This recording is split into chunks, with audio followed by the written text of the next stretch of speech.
ഇവാഞ്ചലിയും അനുദിന സുവിശേഷ വിചിന്തനം.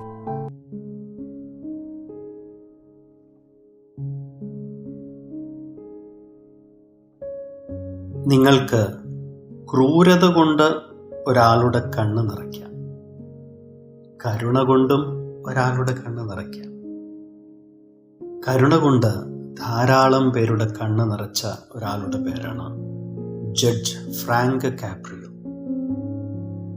മേഴ്സിഫുൾ ജഡ്ജ് എന്നറിയപ്പെടുന്ന അദ്ദേഹം അമേരിക്കയിലെ റോഡ് ഐലൻഡിലെ ജഡ്ജിയായിരുന്നു 38 വർഷക്കാലം. 2023 വിരമിക്കും വരെ 2018 മുതൽ 5 വർഷം അദ്ദേഹത്തിൻ്റെ കോടതിയിലെ കേസുകളും വിചാരണകളും വിധികളും ടെലിവൈസ് ചെയ്യപ്പെട്ടിരുന്നു. കോർട്ട് ഇൻ പ്രൊവിഡൻസ് എന്ന പേരിൽ. തൻ്റെ നർമ്മം കൊണ്ടും അതിലുപരി ദയ കൊണ്ടും കരുണ കൊണ്ടും ലോകമെമ്പാടും ലക്ഷക്കണക്കിന് കാഴ്ചക്കാരെയും ആരാധകരെയും അദ്ദേഹം നേടിയെടുത്തു. എല്ലാ വിധികളും കേസുകളിൽ ഉൾപ്പെട്ടവരുടെ മാത്രമല്ല, കാഴ്ചക്കാരുടെയും കണ്ണ് നിറച്ചിരുന്നു. അദ്ദേഹത്തിൻ്റെ അനുകമ്പമുണ്ട്. ഒരു ഇൻ്റർവ്യൂവിൽ അദ്ദേഹം പറഞ്ഞു, എൻ്റെ മാതാപിതാക്കൾ എന്നെ പഠിപ്പിച്ചത് ഞാൻ പ്രവർത്തിക്കുന്നു എന്ന് മാത്രമേ ഉള്ളൂ. മറ്റുള്ളവരെ ബഹുമാനിക്കുക, മറ്റുള്ളവരെ മനസ്സിലാക്കാൻ ശ്രമിക്കുക, കരുണ കാണിക്കുക. യേശുവിൻ്റെ ഇടപെടലുകളും കണ്ണ് നിറയിച്ചത് ഈ 3 കാര്യങ്ങൾ കൊണ്ട് തന്നെയായിരുന്നു. അവിടുന്ന് ഓരോരുത്തരെയും മനസ്സിലാക്കിയിരുന്നു. അവരുടെ വിശപ്പും വേദനയും ഏകാന്തതയും വീഴ്ചകളുമെല്ലാം.